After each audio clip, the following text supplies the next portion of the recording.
علی بھی بہت کرٹیکل سوال آ رہا ہے. یا اللہ خیر. میں ظاہری شکل و صورت میں بھی مرد ہوں اور میڈیکل معائنے کے بعد بھی کوئی مردانہ کمزوری ثابت نہیں ہوئی، لیکن اس کے باوجود مجھے عورتوں میں کوئی دلچسپی نہیں. اسی وجہ سے شادی سے بھی انکار کرتا ہوں. مجھ میں عورتوں کے لیے زیرو اٹریکشن ہے، جبکہ مردوں میں بہت اٹریکشن محسوس ہوتی ہے. لیکن مردوں والا تعلق تو آپ کی ویڈیو کی روشنی میں حرام ہی دکھائی دیتا ہے. پلیز مجھے بتائیں اسلام میں میرے لیے کیا حکم ہے، کیا شادی کروں یا نہ کروں؟ مہربانی فرما کر ڈیٹیل جواب دیجیے. انا للہ و انا الیہ راجعون. بات یہ ہے کہ میری ویڈیوز کی روشنی میں یہ جو ہے وہ قوم لوط والا عمل حرام نہیں ہے، بلکہ صحیح الاسناد احادیث کی روشنی میں حرام ہے. جی. جامعہ ترمذی میں ابو داؤد میں حدیث ہے کہ جو قوم لوط کا سا عمل کرے جی وہ لعنتی ہے. استغفر اللہ. اور نبی صلی اللہ علیہ وآلہ وسلم نے فرمایا اللہ تعالیٰ حق کہنے سے نہیں شرماتا. جامعہ ترمذی میں ابو داؤد میں اللہ تعالیٰ منع کرتا ہے کہ تم اپنی بیویوں کے ساتھ قوم لوط والا عمل کرو. اور ترمذی ابو داؤد میں حدیث ہے کہ نبی صلی اللہ علیہ وآلہ وسلم نے فرمایا اللہ تعالیٰ نے اس چیز کو حرام قرار دیا ہے کہ کوئی مرد کے ساتھ ایسا عمل کرے یا کوئی مرد کسی عورت کے ساتھ ایسا عمل کرے. جی. نعوذ باللہ من ذالک. اس کے اوپر میرا سیکس کے اوپر ایک ڈیٹیل لیکچر ہے، مسئلہ نمبر 155، وہ آپ دیکھ لیں. لیکن وہ میں ریکویسٹ کروں گا، میں بار بار کہتا ہوں کہ میرے سیکس کے اوپر ریلیٹڈ جو لیکچرز ہیں وہ ایک ہی لیکچر ہے جس کے کلپ بنے ہوئے ہیں. عورتوں میں بیٹھ کے دیکھیں، مردوں میں، یعنی اختلاط میں نہ دیکھا جائے. اس کے شروع میں نے اناؤنسمنٹ یہ کی تھی. باقی تو میرے اندر یہ کیپیبلٹی نہیں ہے کہ میں اس طرح کے ایشوز کے اوپر آئے دن، آپ کو پتہ ہے یہاں تو وہ لال داڑھی والی سرکار جو ہے وہ روزانہ انہوں نے کوئی نہ کوئی سیکسی قسم کا کلپ چڑھایا ہوتا ہے. میری ایک کمپیٹنسی نہیں، سیدھی سی بات ہے. میں نے ایک کلپ ریکارڈ کرا کے اس کو بند کر دیا تھا اس ٹاپک کو. کیونکہ یہ ٹرانسجینڈرز کا جو ایشو ہے، ہیجڑوں والا اور مخنثین والا، یہ چونکہ ایک کریٹیکل ایشو ہے اور یہ لوگوں کے ساتھ یہ مسئلے ہیں. ایسے جو شخص ہے اس کو سب سے پہلے میڈیکلی اپنا علاج کروانا چاہیے، چیک کرنا چاہیے کہ کہیں ہیجڑا تو نہیں ہے. اور یہ ہجڑا ہونا کوئی عیب نہیں ہے، اللہ تعالیٰ نے یہ نہیں پیدا کیا ہے، اس طرح لوگوں کو بنایا ہے. اس کے اوپر میرا خیال ہے کوئی عیب والا معاملہ نہیں ہے، کوئی اس کے اوپر کسی کو آر نہیں دلانی چاہیے. اور نہ اس حوالے سے اگر کسی کو اللہ تعالیٰ نے اس آزمائش میں ڈال دیا ہے آپ اس کے اوپر کوئی اس طرح کے کامنٹس پاس کریں. جو مخنث ہیں جی ان کے بارے میں آپ کو احادیث مل جائیں گی. ابو داؤد کے اندر ایک حدیث موجود ہے کہ نبی صلی اللہ علیہ وآلہ وسلم نے ایک ہجڑے کی آپ کو شکایت کی گئی کہ اس نے ہاتھ اور پاؤں میں مہندی لگائی، یعنی عورتوں کی مشابہت اختیار کی، تو آپ نے اس کو مدینہ شریف سے باہر نکال دیا. لیکن یہ روایت اصول محدثین پہ ضعیف ہے. البتہ اس کو سپورٹیو ایک حدیث ہے جو بخاری اور مسلم دونوں میں موجود ہے. ام سلمہ سلام اللہ علیہا ام المومنین ہے، نبی علیہ السلام ان کے پاس آئے تو وہاں پہ ایک ہیجڑا بیٹھا ہوا تھا. مخنث کہتے ہیں عربی میں ہیجڑے کو، تیسری مخلوق بھی ہم کہہ دیتے ہیں، پنجابی میں خسرا بھی کہہ دیتے ہیں جی، اور ٹرانسجینڈر کہہ دیتے ہیں انگلش کے اندر. تو وہ وہاں پہ بیٹھا ہوا ام سلمہ کا جو بھائی تھا یعنی نبی علیہ السلام کا سالہ، وہ اس سے گفتگو کر رہا تھا کہ یہ عنقریب اللہ تعالیٰ طائف میں جب مسلمانوں کو فتح دے گا تو وہاں میں تمہیں ایک عورت دکھاؤں گی، جب وہ جاتی ہے تو اس کو 4 بل پڑتے ہیں پیٹ پہ اور جب آتی ہے تو 8 بل پڑتے ہیں. یعنی وہ اس کی، عرب کے لوگ موٹی عورتوں کو پسند کرتے ہیں تو وہ اس کے موٹاپے کی تعریف کر رہا تھا. تو نبی علیہ السلام نے یہ بات سن لی. آپ صلی اللہ علیہ وسلم نے اس ہجڑے کو اٹھایا اور ام سلمہ سے کہا یہ مخنث تمہارے پاس نہ آیا کریں. اس طرح کے مخنث جو عورتوں کی اس طرح کی باتیں بیان کرتے ہیں. ویسے ایک ہجڑے کا اور عورت کا پردہ کوئی نہیں ہے، اس کے اندر تو عورتوں کے لیے اٹریکشن ہی کوئی نہیں ہوتی. لیکن اس طرح کے ہجڑے جو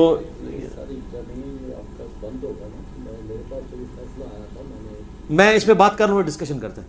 اس طرح کی جو چیزیں ہیں نا جی، وہ یعنی جو اس قسم کے ہجڑے ہیں ان کو تو عورتوں کے پاس بیٹھنے کی مخنثین کو اجازت نہیں ہے جی.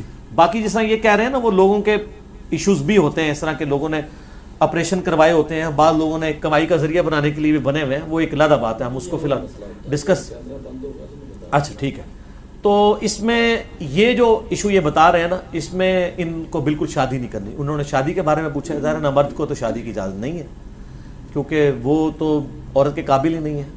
پہلے تو عورتیں خاموش ہو جایا کرتی تھیں، اب تو عورتیں خاموش نہیں رہتی ہیں اور اس کی وجہ سے پھر بعد میں بھی کافی لڑائی جھگڑے بھی شروع ہو جاتے ہیں.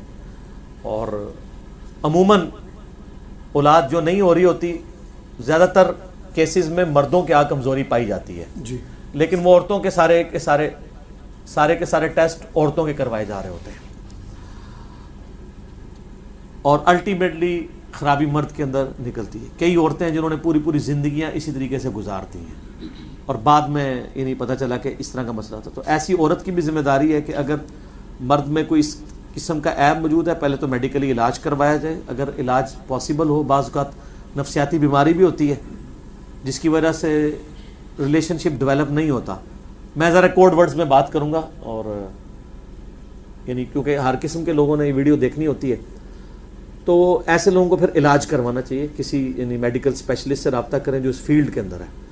اور اگر پھر ڈکلیئر ہو جاتا ہے کہ اس طرح کا ایشو ہے تو پھر ٹھیک ہے، ان کے لیے تو ٹینشن نہیں ہے. رہا باقی مردوں میں ٹینشن والا مسئلہ تو ویسے ہی حرام ہے، صبر کریں. صحیح بخاری میں حدیث موجود ہے، مسلم میں بھی ہے، اے نوجوانوں کے گروہ نکاح کرو جس میں نکاح کی استطاعت نہیں ہے، وہ روزے رکھ کر اپنی شہوت کو ٹھنڈا کرے.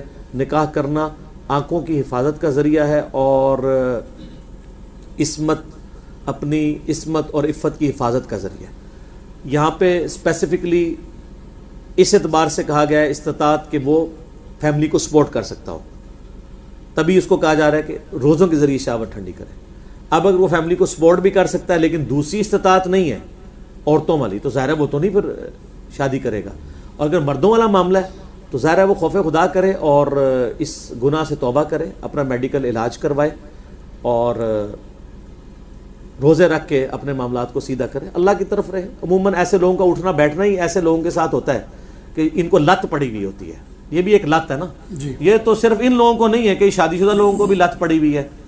اور معذرت کے ساتھ مطلب مدرسوں میں یہ کام بہت بڑے لیول پہ ہو رہا ہوتا ہے. میں سارے مدرسوں کو اور سارے مدرسوں کے اسٹوڈنٹس یا ٹیچرز کو نہیں کہہ رہا ہوں، لیکن جو لوگ مدرسوں سے پڑھے ہیں ان کو پتہ ہے یہ معاملات اسکولوں کے اندر کم ہوتے ہیں کیونکہ ہاسٹل وغیرہ نہیں ہوتے. ادروائز اسکولوں میں بھی اگر ہاسٹل شروع ہو جائیں تو مدرسوں سے بھی زیادہ کام اٹھ جائے کیونکہ وہاں پہ اویلیبلٹی ٹیچرز کے لیے نہیں ہوتی. ویسے تو اس طرح کے واقعات اسکولوں کے لیے بھی رپورٹ ہوتے ہیں. یہ بھی یعنی میڈیا کی بھی 2 نمبری ہے، صرف مدرسوں کو ہائی لائٹ کرتے ہیں، اسکولوں کو بھی کرنا چاہیے جہاں پہ اس طرح کی برائی ہو رہی ہے. لیکن یہ علیحدہ بات ہے کہ مدرسوں میں یہ زیادہ ہو رہا ہے کیونکہ وہاں پہ اویلیبلٹی زیادہ ہوتی ہے، ان کے پاس چانس زیادہ موجود ہوتا ہے کیونکہ وہ تو بیچارے ماں باپ تو غربت کی وجہ سے بچے چھوڑ کے چلے گئے ہوتے ہیں، بعد میں وہ استادوں کے رحم و کرم کے اوپر ہوتے ہیں. تو میں اب اس میں کوئی زیادہ یعنی ولگر گفتگو کرنا نہیں چاہتا. آپ کو مدرسوں کا معاملہ پتہ ہے. اگر آپ نے اس معاملے میں میرا کلپ دیکھنا وہ بڑا سخت کلپ تھا عبدالستار ایدی صاحب کے اوپر جب ایک مفتی نے کامنٹس کیے تھے، میرا وہ کلپ بڑا وائرل ہوا تھا تو وہ آپ دیکھ لیں تو آپ کو پتہ چل جائے گا. عبدالستار ایدی انجینئر محمد علی مرزا لکھیں تو وہ کلپ ٹاپ پہ کھل جائے گا. ٹھیک ہو گیا جی. جزاک اللہ. جہاں تک سوال میں سنا تھا اس میں وہ میڈیکلی بندہ کہہ رہا ہے کہ میں فٹ ہوں. میں نے جواب ہر طرح سے دے دیا. ٹھیک ہو گیا. علی بھی اسی حوالے سے اگلے 5 سوالات ٹرانسجینڈر سے ریلیٹڈ ہیں، یعنی مخنث، ہجڑے یا تیسری جنس سے متعلق احکام کیا ہیں. ان میں پہلا سوال ہے ٹرانسجینڈرز یعنی ہجڑا ہونا کیا معاشرتی مسئلہ ہے یا کہ بایولوجیکل مسئلہ ہے؟ بایولوجیکل تو ہے، یہ تو چیز اسٹیبلش ہے، اس میں کوئی شک نہیں ہے جی. لیکن انڈیا، پاکستان، بنگلہ دیش میں بالخصوص یہ معاشرتی مسئلہ بن چکا ہے کیونکہ لوگوں نے سورس آف انکم اس کو بنا لی. یعنی ہم بھی، آپ بھی جانتے ہیں، ہمارے اپنے معاشرے میں کئی ایسے لوگ ہیں جو بالکل نارمل تھے، انہوں نے ہجڑا بن کے کمائی کا ذریعہ، پھر یہاں پہ لوگ آپریشن بھی کروا کے خود اڈاپٹ کر لیتے ہیں. تو یہ تو حرام ہے. قرآن حکیم میں واضح ہے، سورہ نساء کی آیت نمبر 119 میں وَلَآمُرَنَّهُمْ فَلَيُغَيِّرُنَّ خَلْقَ اللَّهِ، میں ضرور تیری مخلوق کو ابھاروں گا کہ تیری بنائی ہوئی تخلیق کو بدلیں گے. جی. تو یہ تخلیق کو بدلنا ہے کہ اللہ نے کسی کو مرد بنایا اور وہ اپنا آپریشن کروا کے عورت بن جاتا ہے یا اپنی وہ والی ساری چیزیں ختم کروا دیتا ہے. یہ تو بخاری مسلم دونوں میں حدیث ہے.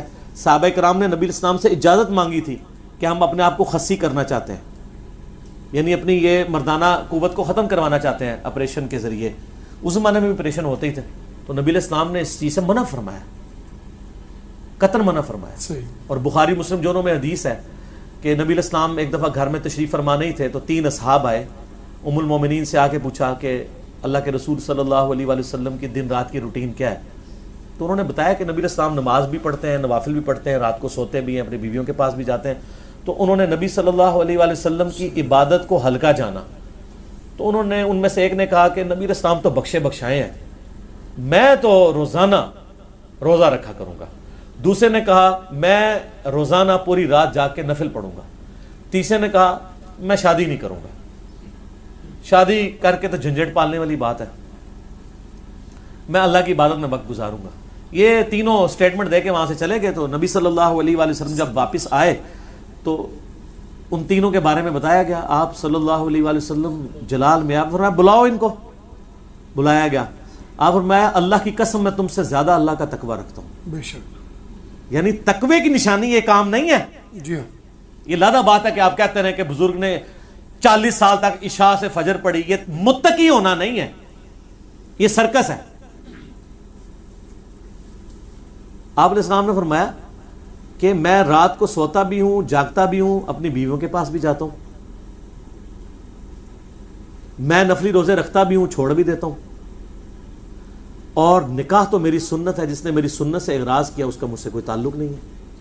جو آپ کے نکاح پڑھاتے وقت حدیث پڑھی جاتی ہے نکاح سنتی فمن رغب عن سنتی فلیس منی, اس کو سپورٹیو ایک اور حدیث ہے بخاری و مسلم میں. عبداللہ بن عمر بن عاص کی جب شادی ہوئی تو ان کی بیوی کی شکایت نبی صلی اللہ علیہ وآلہ وسلم تک پہنچی کہ یہ پوری رات نفل پڑھتا ہے, بیوی کو ٹائم نہیں دیتا.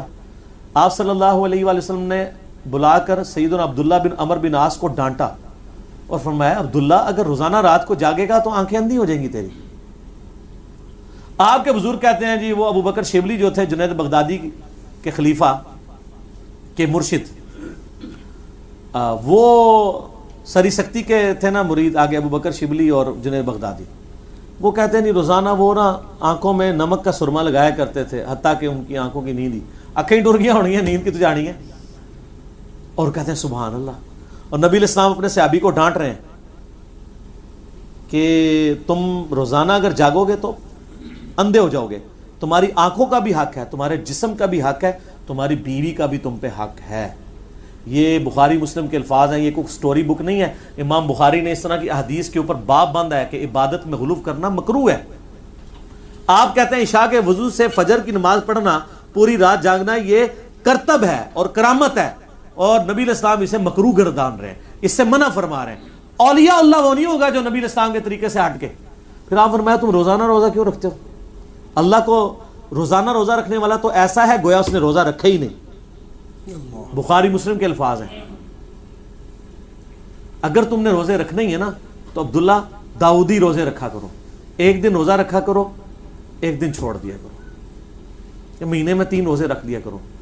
ان کا نہیں یا رسول اللہ 3 روزے نہیں, میں زیادہ استطاعت رکھتا ہوں. الٹیمیٹلی آپ میں چل ایک دن رکھا کر, ایک دن چھوڑ دیا کر. جب وہ بوڑھے ہو گئے نا, بخاری مسلم میں الفاظ ہے, وہ کہتے ہیں مجھے اب یاد آ رہا ہے میں 3 پہ اکتفا کر لیتا, کیونکہ بخاری مسلم میں حدیث ہے جو مہینے میں 3 روزے رکھتا ہے وہ گویا ایسا ہے جیسے ہمیشہ روزے رکھنے والا ہے. اور اس سے بھی آسان طریقہ صحیح مسلم میں جو رمضان کے روزے رکھے اس کے بعد 6 روزے شوال کے رکھ لے, چاہے کنزیکٹیو ساتھ رکھے چاہے پورے مہینے میں سکیٹرڈ کر کے رکھے. اور یہ بھی ضروری نہیں کہ ایک فوراً بعد رکھے اور باقی بعد میں رکھ لے, نہیں, جب مرضی رکھے تو اس سے گویا ایسا ثواب ملے گا کہ ہمیشہ روزہ رکھنے والا ہے, کیونکہ پوری زندگی وہ عمل کرتا رہے.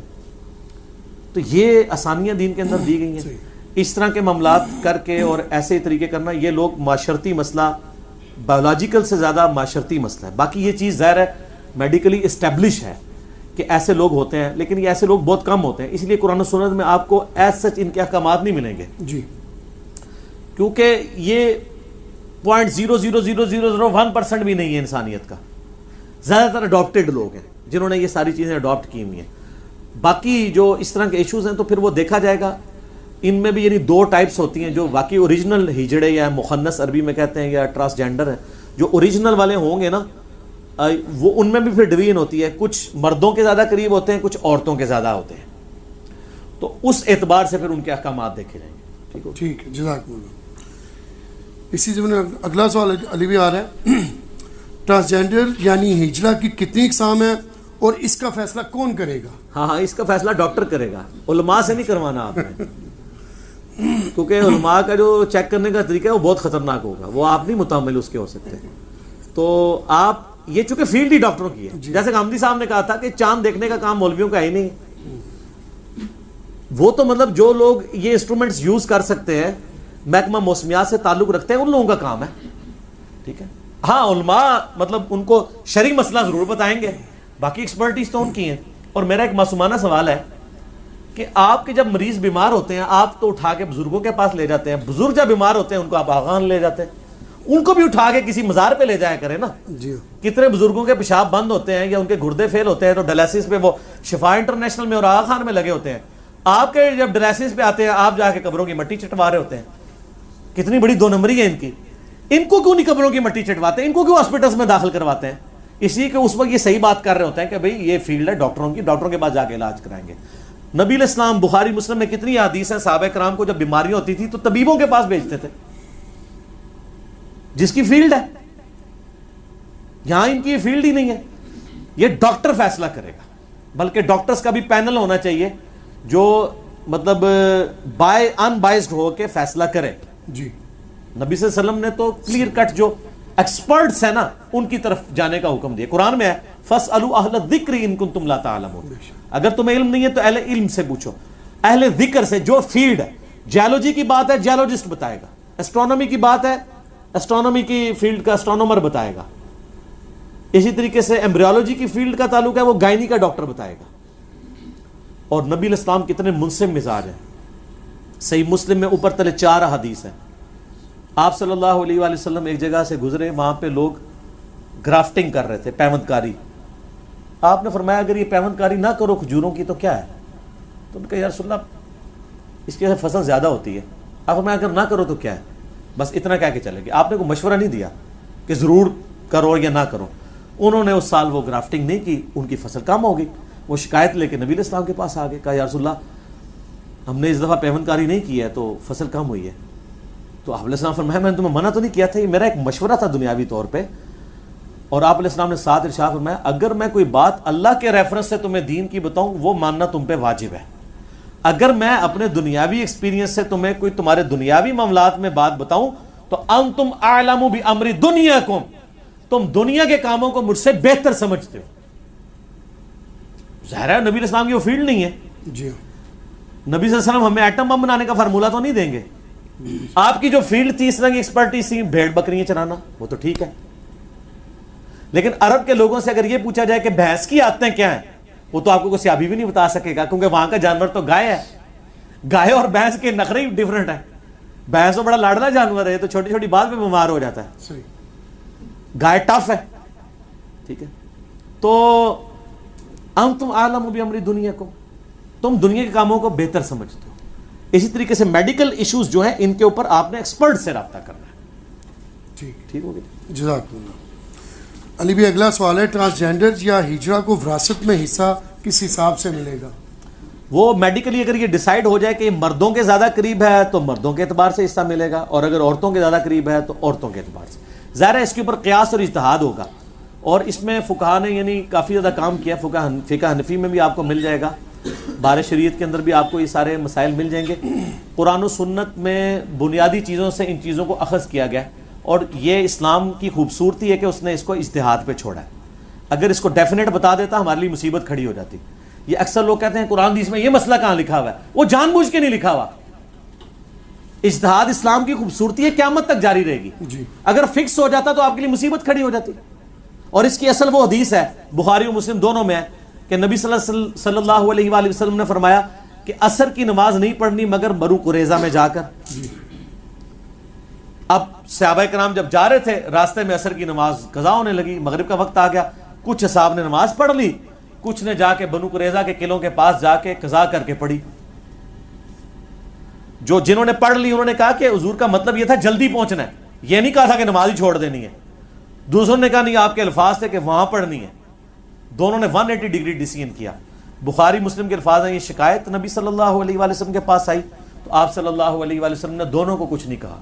حالانکہ تھیم کو فالو کیا تھا انہوں نے ہی جنہوں نے نماز قضا ہونے سے بچا لی تھی. دوسروں کو بینیفٹ آف ڈاؤٹ اس لیے دے دیا گیا کہ انہوں نے ظاہری الفاظ پہ عمل کیا. ٹھیک ہے. تو اجتہاد کے معاملات میں بھی مسلمانوں کو بینیفٹ آف ڈاؤٹ دیا گیا ہے کہ آپ اس طرح کے معاملات کو اجتہاد کر لیں. اگلے دن سوال ہے یہ بتائیں جی وہ اگر کوئی چاند پہ چلا جائے تو وہ نماز کس طرح منہ کر کے پڑھے گا؟ تو میں پھر ان سے پہلے میں نے ان کو پھکی دی کہ مقلد تو آپ ہیں، ذرا امام حنیفہ سے پوچھ کے بتائیں. ان کے زمانے میں تو کسی نے سوچا ہی نہیں تھا چاند پہ جائے گا. تو اگر میں یہ مسئلہ حل کر دوں تو پھر آپ سب حنفیوں کو میرا مقلد ہونا پڑے گا. یہ میں جوک کے طور پہ کہہ رہا ہوں. تو میں نے بتایا کہ بھئی بڑا آسان ہے کہ آپ جب چاند پہ جائیں تو آپ کو پتہ ہے چاند پہ جا کے زمین اسی طریقے سے نظر آ رہی ہوتی ہے جس طرح یہاں سے چاند، صرف سائز بڑا ہوتا ہے. تو چاند پہ کھڑے ہو کے جس طرف آپ کو زمین نظر آ رہی ہے اس طرف منہ کر کے نماز پڑھ لیں. قبلہ ادھر ہی ہوگا، کیونکہ اتنے کلومیٹر دور قبلہ بالکل لوکیٹ ہوگا، کیونکہ جب آپ اتنی لمبی آپ ایک لینتھ میں آ جائیں گے اس میں انچز کا کوئی فرق نہیں ہوتا. تو مسئلہ میں نے حل کر دیا نا جی. تو پھر ہو جاؤ میرے مقلد اور ایک بار جھوم کے کہہ دو کہ نہ میں وہابی نہ میں بابی، میں ہوں مسلم علمی کتابی. خام خواہ کہانی بنائی ہیں. او جی ریل گاڑی میں نماز، اچھا ریل گاڑی میں نماز کس بزرگ نے بتائی ہے؟ آپ کے بزرگ تو ریل گاڑی کے روکتے ہی رہے ہیں. وہ کہندے نے جناب ایک بزرگ اتنے انجن نہیں سی رکدا اتنے ٹرین دا، انہاں نگاہ ماری انجن چھالا ماردا سی اتنے ہی، اگے نہیں سی ٹردا.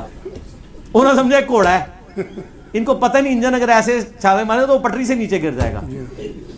ٹھیک ہے، تو آپ بتائیں بزرگوں نے روکی ہے. جن بزرگوں کو یہ زوم ہے نا کہ وہ انجن روک سکتے ہیں، یہ سارے کے سارے بزرگ جو ہے نا وہ ان کو سامنے صرف انجن کی پٹری کے آگے بٹھا دے، 120 کی رفتار میں ریل کار ہم لے کے آتے ہیں، روک کے بتائے کوئی. کہانیاں بنائی نے اس طرح کدھر کو روک سکتا ہے؟ خام خواہ. اچھا پھر بزرگ ہر جگہ بچ آ جاندے نے، کہندے نے مڑ مڑ کے ساڈے بزرگاں نوں رگڑدا. کہ کریے بزرگاں نے خرابی بڑی وڈی لیول دی پائی ہے.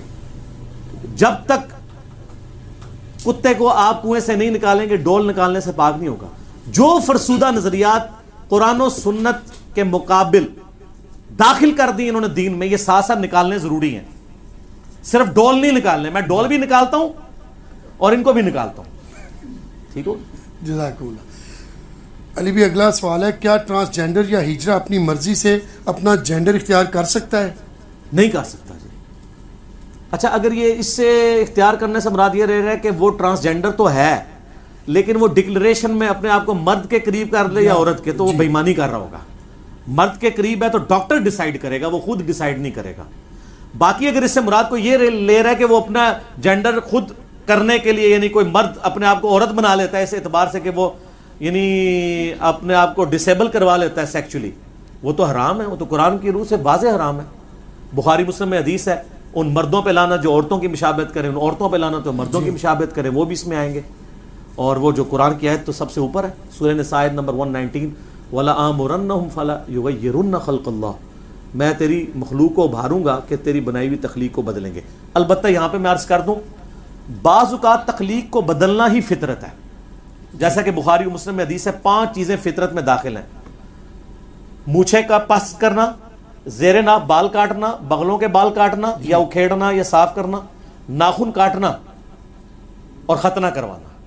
اور مسلم شریف میں 10 چیزیں آئی ہیں، اس میں داڑھی بڑھانا بھی آیا ہے، مسواک کرنا بھی آیا ہے، ناک صاف کرنا بھی آیا ہے. ٹھیک ہے جی، یہ ساری چیزیں آئی ہیں.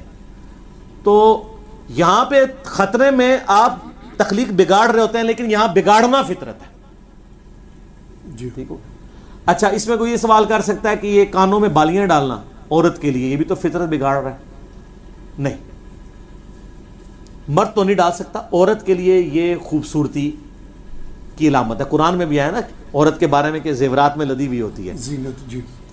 اور بخاری مسلم میں آیا کہ جب نبی علیہ السلام نے چندے کی اپیل کی تو عورتوں نے اپنی بالیاں بھی کانوں کی اتار کے دیں. تو اس سے کانوں کی بالیاں، یہ امام حنیفہ نے نہیں ثابت کی ہیں، حدیث شریف میں ثابت ہے.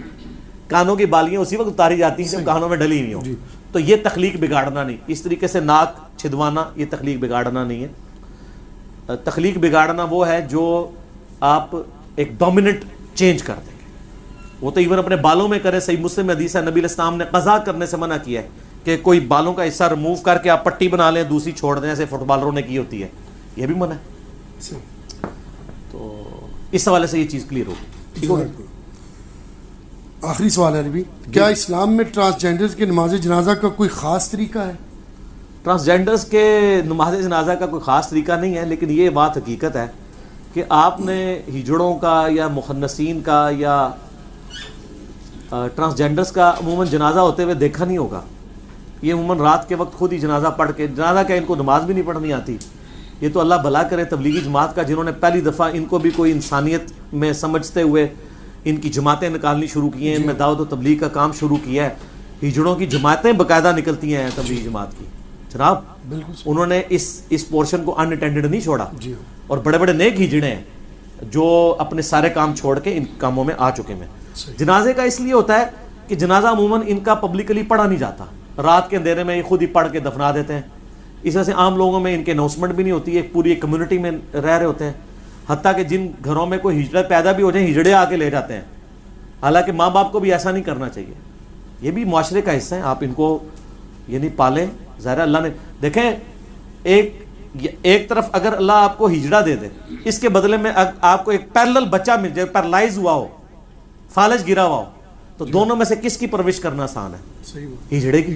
تو اللہ کا شکر ادا کریں. اگر کسی کے گھر ہو جاتا ہے تو کہیں شکر ہے یا اللہ اس کو آزاد تو نے پورے دیے, ایک چیز ڈسیبل رکھی نا. تو یہ معاشرے میں بڑا یہ پسا ہوا طبقہ ہے. اور میں آپ کو پرسنلی بتاؤں, میں عموماً فقیروں کو جھڑکی تو نہیں دیتا ہوں, لیکن مال پانی بھی نہیں دیتا.